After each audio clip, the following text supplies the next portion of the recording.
Hello everyone, welcome back to the good news live. ഇന്നത്തെ എന്റെ വീഡിയോയിലൂടെ ഞാൻ നിങ്ങളുമായി സംസാരിക്കാൻ ആഗ്രഹിക്കുന്ന ടോപ്പിക്, റഷ്യക്ക് യുക്രൈൻ യുദ്ധത്തിൽ കനത്ത നഷ്ടങ്ങൾ നേരിട്ടു. അപ്പോൾ ആ നഷ്ടങ്ങളുടെ ഒരു സ്ഥിതി വിവര കണക്ക് ഇന്ന് നിങ്ങളുമായി ഞാൻ ചർച്ച ചെയ്യാൻ വേണ്ടിയിട്ട് ആഗ്രഹിക്കുന്നു, അല്ലെങ്കിൽ നിങ്ങളിലേക്ക് എത്തിക്കാനാണ് ആഗ്രഹിക്കുന്നത്. പ്രാരംഭമായി പറഞ്ഞോട്ടെ, ഈ വീഡിയോ നിങ്ങൾ ആദ്യമായിട്ടാണ് കാണുന്നതെങ്കിൽ ഒന്ന് സബ്സ്ക്രൈബ് ചെയ്യുക, തൊട്ടടുത്ത ബെല്ലൈക്കൺ ഒന്ന് എനേബിൾ ചെയ്ത് ഓളൊന്നാക്കി വെക്കുക. മാത്രവുമല്ല, നിങ്ങൾക്ക് ഈ വീഡിയോ ഇഷ്ടപ്പെടുന്നുവെങ്കിൽ ഒന്ന് ലൈക്ക് ചെയ്തേക്കുക. അതേപോലെ നിങ്ങളുടെ വിലയേറിയ അഭിപ്രായങ്ങൾ പറയുക. നമ്മൾ ഇന്ത്യക്കാരെന്ന് പറഞ്ഞാൽ റഷ്യയുമായിട്ട് വളരെയധികം അടുത്ത് നമ്മുടെ നയതന്ത്രപരമായിട്ട് ഒരുപാട് ദീർഘകാലത്തെ ബന്ധങ്ങളുള്ള ഒരു രാജ്യമാണ്. അതുകൊണ്ട് തന്നെ റഷ്യയെ നമ്മൾ ആത്മാർത്ഥമായി സ്നേഹിക്കുന്നു.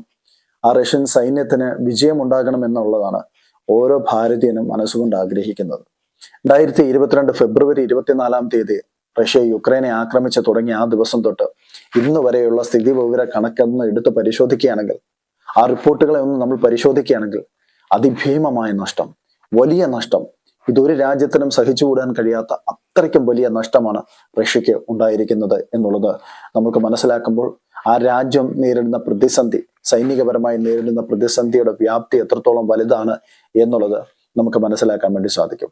ഓരോ രാജ്യവും യുദ്ധം ചെയ്യുന്നത് അതിന്റെ പരമാധികാരത്തെ സംരക്ഷിക്കുവാനും ആ യുദ്ധം ജയിക്കുവാനും വേണ്ടിയിട്ടാണ്. എന്നാൽ ഇവിടെ റഷ്യ ഒരു തരത്തിൽ പറഞ്ഞ യുദ്ധം ചെയ്ത് തോൽക്കുകയാണോ എന്ന് നമുക്ക് തോന്നിപ്പോകും. അത്രയ്ക്കും വലുതാണ് റഷ്യക്ക് ഈ യുക്രൈൻ വാറിൽ നേരിട്ട പ്രതിസന്ധി. സൈനികരുടെ എണ്ണത്തിലും അതേപോലെ തന്നെ അവരുടെ യന്ത്രക്കോപ്പുകളുടെയും മിസൈലുകളുടെയും എയർക്രാഫ്റ്റുകളുടെയും ഒക്കെ കണക്കെടുത്ത് പരിശോധിക്കുകയാണെങ്കിൽ ആ രാജ്യത്തിന് വലിയ വലിയ ഭീകരമായ നഷ്ടം സംഭവിച്ചിരിക്കുന്നു. നമ്മൾ പറയുമല്ലോ, പല കാര്യങ്ങളിലും പോയി നമ്മൾ ഏർപ്പെടുമ്പോൾ നമുക്ക് തിരിച്ചടി കിട്ടുമ്പോൾ കൈ പൊള്ളി എന്നൊക്കെ പറയത്തില്ലേ. ഇവിടെ റഷ്യക്ക് അതിന്റെ മുഴുവനായിട്ടും, കൈ മാത്രമല്ല ശരീരം മുഴുവൻ പൊള്ളിയൊരവസ്ഥയാണ്. യുദ്ധത്തിൽ വന്നിറങ്ങി പെട്ടുപോയല്ലോ, ഇനി എങ്ങനെ ഇതിൽ നിന്നൊന്ന് ഒഴിവായി തിരിച്ചു കയറി പോകാം എന്ന് പലപ്പോഴും റഷ്യയെ കൊണ്ട് ചിന്തിപ്പിക്കുന്ന തരത്തിലേക്ക് ഈ യുക്രൈൻ വാർ അവർക്ക് എഗെയിൻസ്റ്റായി മാറി എന്നുള്ളതാണ് നമ്മൾ മനസ്സിലാക്കേണ്ടതായിട്ടുള്ള ഒരു കാര്യം. നമ്മുടെ രാജ്യവുമായിട്ട് ദീർഘകാലം നയതന്ത്ര ബന്ധമുള്ളൊരു രാജ്യം, നമ്മളെ ഏതൊരാപത്തിലും സഹായിക്കുന്ന നമ്മുടെ ആത്മാർത്ഥ സുഹൃത്താണ് റഷ്യ. ശത്രു രാജ്യങ്ങൾ ഭാരതത്തിന് നേരെ, ഇന്ത്യക്ക് നേരെ പാഞ്ഞടുക്കുമ്പോൾ വലിയ രീതിയിലുള്ള ബ്ലോക്കേജ് സൃഷ്ടിച്ചുകൊണ്ട് വളരെ വലിയ രീതിയിൽ ഇന്ത്യയെ സംരക്ഷിക്കുന്ന ഇന്ത്യയുടെ ഒരു ആത്മാർത്ഥ സുഹൃത്താണ് റഷ്യ. ദീർഘകാലമായിട്ട് ഇന്ത്യയും റഷ്യയും തമ്മിൽ നയതന്ത്ര ബന്ധമുണ്ട്, ആയുധ കച്ചവടമുണ്ട്. റഷ്യയെ സംബന്ധിച്ചിടത്തോളം അവർ ലോകത്തിലെ സൈനിക ശക്തികളിൽ 2ാം സ്ഥാനത്താണ്. ഈ 2ാം സ്ഥാനത്ത് നിൽക്കുന്ന ഈ റഷ്യ പല രാജ്യങ്ങളുടെയും കയ്യിൽ നിന്ന് ആയുധം വാങ്ങുന്ന ഒരു അവസ്ഥയിലേക്ക് വന്നു. ഈ അവസ്ഥയിലേക്ക് അവരെ നയിച്ചതും, അല്ലെങ്കിൽ ഇത്തരം ഒരു സാഹചര്യത്തിലേക്ക് അവരെ കൊണ്ടുവന്നെത്തിച്ചതും ഇത്തരം വലിയ നഷ്ടങ്ങളുടെ ഒരു കണക്കുള്ളത് കൊണ്ട് അതിനെ സാധൂകരിക്കുന്നു എന്നുള്ളതാണ് നമുക്കിതിൽ നിന്ന് മനസ്സിലാക്കാൻ വേണ്ടി സാധിക്കുന്നത്. റഷ്യ ആയുധങ്ങൾ മാത്രമല്ല വിദേശ രാജ്യങ്ങളിൽ നിന്ന് ഹയർ ചെയ്തത്, അവിടുത്തെ സോൾജേഴ്സിനെയും കൂടി ഹയർ ചെയ്തതായിട്ട് നമുക്ക് കാണാൻ വേണ്ടി സാധിക്കുന്നു. അപ്പോൾ ഈ തന്നിരിക്കുന്ന കണക്കൊക്കെ ഏതാണ്ട് ഏകദേശം കറക്റ്റ് ആണ് എന്നുള്ളതാണ് ഈ ഒരു ഹയറിങ്ങിലൂടെ നമുക്ക് ഉറപ്പിക്കാൻ വേണ്ടി സാധിക്കുന്നത്. നോക്കിയാട്ടെ, റഷ്യ എന്ന് പറയുന്ന രാജ്യം ലോകരാജ്യങ്ങൾക്ക് ആയുധം വിൽക്കുന്ന രാജ്യമല്ലേ? അതിന് സ്വതന്ത്രമായ സാങ്കേതിക വിദ്യകളുള്ള ഒരു രാജ്യം, അമേരിക്കയെ പോലും വെല്ലുവിളിക്കുന്ന തരത്തിലുള്ള ആയുധങ്ങൾ അത് നിർമ്മിക്കാൻ കഴിവുള്ള പ്രാപ്തിയുള്ള ഒരു രാജ്യം. ഈ രാജ്യം എന്തിനാണ് മറ്റുള്ള രാജ്യങ്ങളിൽ നിന്നും ആയുധങ്ങൾ കടം വാങ്ങുക? അപ്പോൾ അതെല്ലാം സൂചിപ്പിക്കുന്നത് ഈ യുദ്ധത്തിൽ നമ്മൾ വിചാരിക്കുന്ന പോലെ, നമ്മൾ ചിന്തിക്കുന്നത് പോലെ, അതില്ലെങ്കിൽ അതിനപ്പുറമായിട്ടുള്ള ഒരു തകർച്ച റഷ്യയുടെ സൈഡിൽ ഉണ്ടായിട്ടുണ്ട്.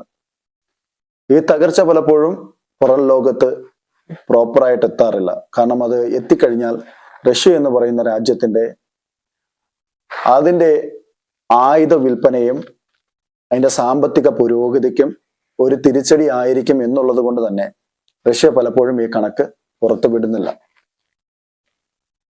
റഷ്യ ഇത്രമേൽ ഗുരുതരമായി ബാധിച്ച സ്ഥിതി വിവര കണക്ക് എന്താണെന്നുള്ളത് നമുക്കൊന്ന് പരിശോധിക്കാം. ആദ്യമായിട്ട് പറയുകയാണെങ്കിൽ, റഷ്യയുടെ ഏറ്റവും കരുത്തുറ്റ ആയുധമാണ് ടാങ്ക്സ്. ആ ടാങ്ക്സിന്റെ വലിയൊരു വ്യൂഹത്തെ റഷ്യ യുക്രൈൻ മണ്ണിലേക്ക് അയച്ചിരുന്നു.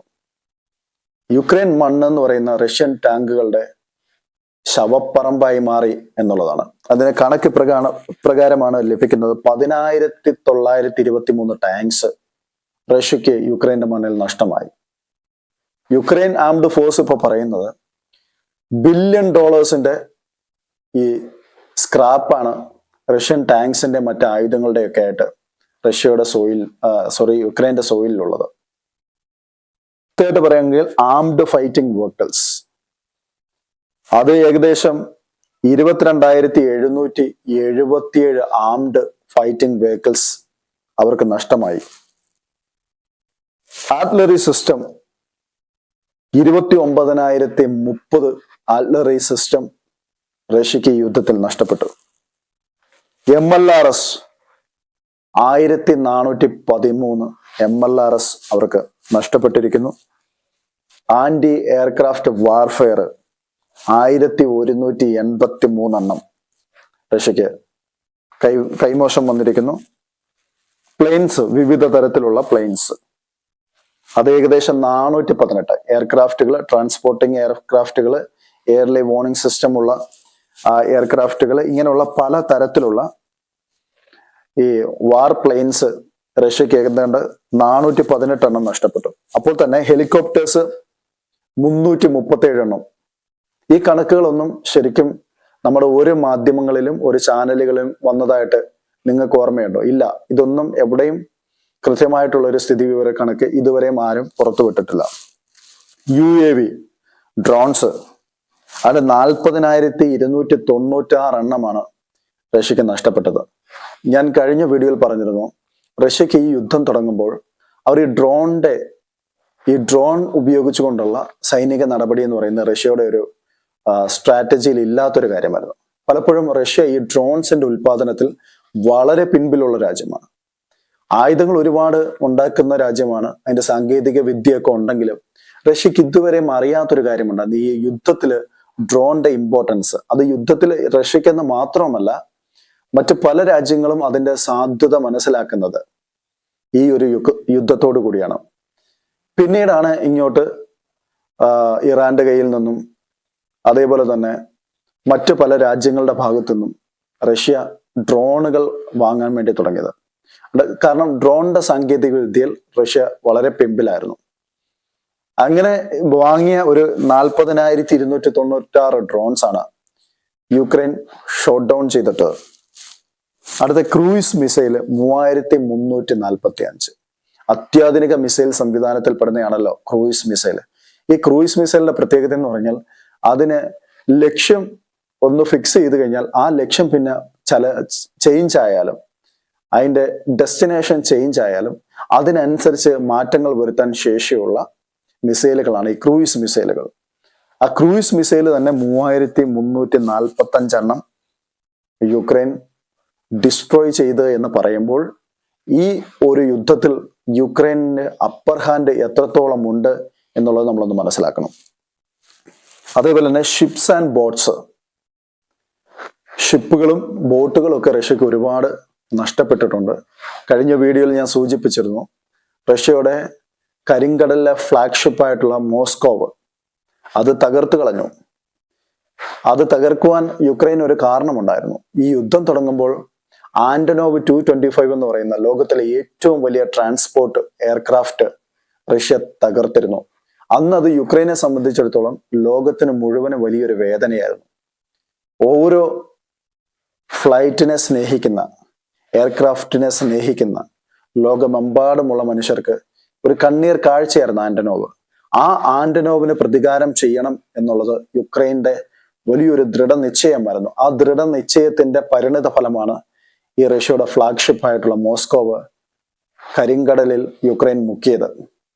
അങ്ങനെ ഒരുപാട് നഷ്ടങ്ങൾ റഷ്യയെ സംബന്ധിച്ചിടത്തോളം 28 ഷിപ്പുകളും ബോട്ടുകളും ആണ് അവർക്ക് നഷ്ടപ്പെട്ടത്. സബ്മറൈൻ നഷ്ടപ്പെട്ട റഷ്യയുടെ ഭാഗത്തുനിന്ന് ഒരു സബ്മറൈൻ നഷ്ടപ്പെടുക എന്ന് പറയുന്നത് അത് ഭീമമായിട്ടുള്ള നഷ്ടമാണ്. അതിനെപ്പറ്റി ഒരു മാധ്യമവും എവിടെയും സൂചിപ്പിച്ചതായിട്ട് നമുക്ക് കാണാൻ വേണ്ടി സാധിക്കുന്നില്ല. പക്ഷേ യുക്രൈൻ ആംഡ് ഫോഴ്സ് ഇപ്പോൾ വിടുന്ന കണക്ക് അത് കൃത്യമാണെന്ന് ഏകദേശം നമുക്ക് ഉറപ്പിക്കാം. അത് കൃത്യമാണ് എങ്കിൽ റഷ്യക്ക് ഒരു സബ്മറൈൻ നഷ്ടപ്പെട്ടിട്ടുണ്ട്. അടുത്ത കാഴ്സൺ സിസ്റ്റേൺസ് അത് ഏകദേശം 51,564 നഷ്ടപ്പെട്ടിട്ടുണ്ട്. കാസാൻ സിസ്റ്റൻസ് 51,564. അടുത്ത സ്പെഷ്യൽ എക്യുപ്മെന്റ്സ് 3,913. മിലിറ്ററി പേഴ്സണൽസ്, ഇവിടെയാണ് റഷ്യക്ക് ഏറ്റവും കൂടുതൽ കൈപൊള്ളിയിരിക്കുന്നത്. ഏതാണ്ട് ഉക്രൈന്റെ കണക്ക് പ്രകാരമാണെങ്കിൽ 9,98,140 വരുന്ന റഷ്യൻ ഭടന്മാരെ അവർ കൊന്നു എന്നാണ് അവർ ഇപ്പോൾ ഈ വിട്ടിരിക്കുന്ന റിപ്പോർട്ട് പ്രകാരം ക്ലെയിം ചെയ്യുന്നത്. അപ്പോൾ ആ ഒരു ക്ലെയിമിങ്ങിന്റെ അതിനെ സാധൂകരിക്കുന്ന രീതിയിലല്ലേ റഷ്യ നോർത്ത് കൊറിയൻ സോൾജേഴ്സിനെ രംഗത്തിറക്കിയത്. അതേപോലെ തന്നെ റഷ്യയുടെ കൂലിപ്പട്ടാളത്തെ പലപ്പോഴും യുക്രൈന്റെ മണ്ണിൽ അയച്ചതായിട്ട് നമ്മൾ കേട്ടിട്ടുണ്ട്. ഇങ്ങനെയൊക്കെ നമ്മൾ നോക്കുമ്പോൾ ചെച്നി പടയെ റഷ്യ രംഗത്തിറക്കിയതും നമ്മൾ കണ്ടു. അപ്പോൾ മൊത്തത്തിൽ ഒന്ന് എടുത്ത് ഇതിനെ ഒന്ന് വായിക്കുമ്പോൾ റഷ്യയുടെ യുദ്ധതന്ത്രങ്ങൾ പാളിയത് നിമിത്തം റഷ്യക്ക് ഭീമമായ നഷ്ടം. അതിന്റെ യന്ത്രഭാഗങ്ങൾ നഷ്ടപ്പെടുന്നു, അതിന്റെ സൈനികരെ നഷ്ടപ്പെടുന്നു. പല സാങ്കേതിക വിദ്യകളും റഷ്യയുടെ പരാജയമായി മാറുന്നതായിട്ട് നമുക്ക് ഈ യുദ്ധത്തിലൂടെ മനസ്സിലാക്കാൻ വേണ്ടി സാധിച്ചു. അപ്പോൾ ഇനി നിങ്ങൾ പറയുക, റഷ്യ ഈ യുദ്ധത്തിൽ ജയിച്ചോ അതോ പരാജയപ്പെട്ടോ? സത്യത്തിൽ ആത്മാഭിമാനത്തിന്റെ ആ ഒരു വിഷയം പറഞ്ഞുകൊണ്ട് മാത്രമാണ് റഷ്യ ഇപ്പോൾ പല യുക്രൈൻ മേഖലകളിലും ആക്രമണം നടത്തുന്നത്. ഭീമമായ നഷ്ടം റഷ്യക്ക് സംഭവിച്ചിട്ടുണ്ട്. റഷ്യ ഇത് ഏത് അറ്റം വരെ അംഗീകരിക്കും എന്നുള്ളത് അതൊരു വലിയ ചോദ്യചിഹ്നമാണ്.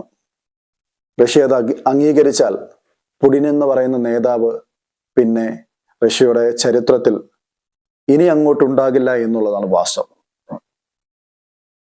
സാമ്പത്തികപരമായിട്ട് റഷ്യ ഞെരുക്കാൻ വേണ്ടിയിട്ട് വെസ്റ്റേൺ കൺട്രീസും അമേരിക്കയും എല്ലായ്പ്പോഴും ശ്രമിച്ചുകൊണ്ടിരിക്കുന്നതാണ്. റഷ്യയെ നേരിടാൻ വേണ്ടിയിട്ട് തന്നെയാണ് നാറ്റോ സഖ്യരാജ്യങ്ങൾ രൂപപ്പെട്ടതും.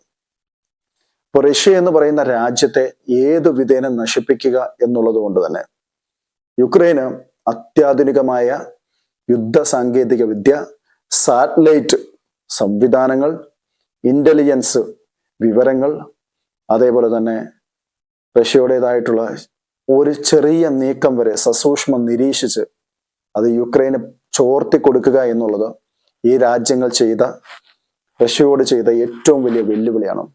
അതുകൊണ്ട് തന്നെയാണ് പലപ്പോഴും റഷ്യ ഈ യുദ്ധത്തിൽ പരാജയപ്പെടുന്നത്. റഷ്യ യുക്രൈന്റെ പല നഗരങ്ങളും പിടിക്കുന്നുണ്ട്, ശരിയാണ്. അത് നമ്മൾ മനസ്സിലാക്കേണ്ടത് ഇപ്പുറത്തെ സൈഡിലും കാര്യമായ നാശനഷ്ടങ്ങളുണ്ട്. സോൾജേഴ്സിന്റെ വളരെ എണ്ണത്തിൽ കുറവുണ്ട്. വെസ്റ്റിൻ്റെതായിട്ടുള്ള പല മേഖലകളിലും അവർ ഭയക്കുന്നുണ്ട് റഷ്യയെ നേരിട്ടൊരു കോൺഫ്രണ്ടേഷൻ ചെയ്യാൻ വേണ്ടിയിട്ട്. അങ്ങനെ അത്തരം രീതിയിലുള്ള ഒരു സൈനിക ഷോർട്ടേജ് യുക്രൈൻ ഉള്ളത് കൊണ്ടും റഷ്യ ഇപ്പോൾ പല നഗരങ്ങളും പിടിച്ചെടുക്കുന്നുണ്ട്. അത് റഷ്യ വലിയൊരു മൈറ്റാണ് എന്നുള്ളത് കൊണ്ടല്ല അത് സംഭവിക്കുന്നത്. യുക്രൈനും ഒരു തരത്തിൽ പറഞ്ഞാൽ ദുർബലപ്പെട്ടുകൊണ്ടിരിക്കുന്നു. സൈനികരുടെ എണ്ണം വലിയ രീതിയിൽ യുക്രൈനും കുറവുണ്ട്. ആ കുറവാണ് ഈ റഷ്യയെ ഇത്ര പെട്ടെന്ന് യുക്രൈന്റെ മണ്ണ് പിടിച്ചെടുക്കാൻ വേണ്ടി സഹായിക്കുന്നത്. ഇപ്പോൾ നമ്മൾ മനസ്സിലാക്കേണ്ടതായിട്ടുള്ള ഒരു കാര്യം എന്ന് പറഞ്ഞാൽ വളരെ ഇച്ഛാശക്തിയുള്ള തങ്ങളുടെ ലിമിറ്റഡ് ആയിട്ടുള്ള സോഴ്സസ് വെച്ചുകൊണ്ട് പോലും ശത്രു രാജ്യത്തിന് കനത്തമായ പ്രകരം ഏൽപ്പിക്കാൻ കഴിവുള്ള ഒരു സൈനികരാണ് യുക്രൈൻ്റെത്. യുക്രൈന്റെ സൈനികരുടെ ഈ വീര്യത്തെ പറ്റി ഈ യുദ്ധത്തിന്റെ തുടക്കത്തിൽ ആർക്കും വലിയൊരു നിശ്ചയമുണ്ടായിരുന്നില്ല. അവർ ശരിക്കും പോരാളികളാണ്. ഇസ്ലാവ് വംശത്തിൽപ്പെട്ട റഷ്യൻ വംശജർ തന്നെയാണ് യുക്രൈന് കുറച്ചും കൂടി അഡ്വാൻസ് ആയിട്ടുള്ള ടെക്നോളജീസ് ഈ വെസ്റ്റിന്റെ ഭാഗത്തുനിന്ന് കിട്ടിയത് കൊണ്ടാണ് ഇത്രയും വലിയ രീതിയിലുള്ള ഒരു യുദ്ധത്തിൽ നഷ്ടങ്ങൾ റഷ്യക്ക് വരുത്തി കൊടുക്കാൻ വേണ്ടി സാധിച്ചത് എന്നുള്ളതാണ് ഈ യുദ്ധത്തിന്റെ ഗതിയെ ഈ തലത്തിലേക്ക് കൊണ്ടുവന്നെത്തിച്ചത്. നമ്മൾ മനസ്സിലാക്കണം, കഴിഞ്ഞ ഒരു അറ്റാക്ക് റഷ്യക്കുള്ളിൽ നടത്തി. റഷ്യയുടെ സൈബീരിയയിൽ വരെ കയറി യുക്രൈൻ ആക്രമിച്ചു. അതിന് തിരിച്ചടി എന്നോണം 400 കണക്കിന് ഡ്രോൺസും അതേപോലെ തന്നെ ക്രൂയിസ് മിസൈലും ബാലസ്റ്റിക് മിസൈൽസും കണ്ടത് മുഴുവൻ യുക്രൈന്റെ തന്ത്രപ്രധാനപരമായിട്ടുള്ള മേഖലകളെ ആക്രമിക്കാൻ വേണ്ടിയിട്ട് റഷ്യ ഉപയോഗിച്ച് യുക്രൈൻ അവകാശപ്പെടുന്നത് ഇതിൽ പലതും അവർ ഷോട്ട് ഡൗൺ ചെയ്തിട്ടു. ചിലരൊക്കെ വന്ന് അവർക്ക് നാശനഷ്ടങ്ങൾ ഉണ്ടാക്കിയിട്ടുണ്ട്. വീണ്ടും യുക്രൈന്റെ ഭാഗത്ത് നിന്ന് തിരിച്ചടി ഉണ്ടാകുന്നത് മോസ്കോവിനെയും അത് ക്രെംലിനെയൊക്കെ ഭയപ്പെടുത്തുന്ന രീതിയിലാണ് ഇപ്പോൾ യുക്രൈൻ ഈ യുദ്ധത്തിൽ ഏർപ്പെട്ടിരിക്കുന്നത്. ഇതിന് കൃത്യമായ വെസ്റ്റിന്റെ ഒരു സഹായം ഉണ്ട്. വെസ്റ്റ് നേരിട്ട് ഇതിലേക്ക് ഇറങ്ങിയാൽ അതൊരു മൂന്നാം ലോക മഹായുദ്ധമായി മാറും. അങ്ങനെ ഉണ്ടാകാതിരിക്കാൻ വേണ്ടിയിട്ട് ശിഖണ്ഡിയെ മുൻനിർത്തി യുദ്ധം പട നയിക്കുന്ന ഒരു നാറ്റോയാണ് നമുക്കിവിടെ കാണാൻ വേണ്ടി സാധിക്കുന്നത്. എന്തു തന്നെ ആയാലും യുദ്ധം ഒരിക്കലും ലോകത്തിന്റെ മനസാക്ഷിയെ സന്തോഷിപ്പിക്കുന്നതല്ല, മനസാക്ഷിയെ മുറിവേൽപ്പിക്കുന്നതും ലോക ജനതയ്ക്ക് അതൊരു അശാന്തിയാണ്.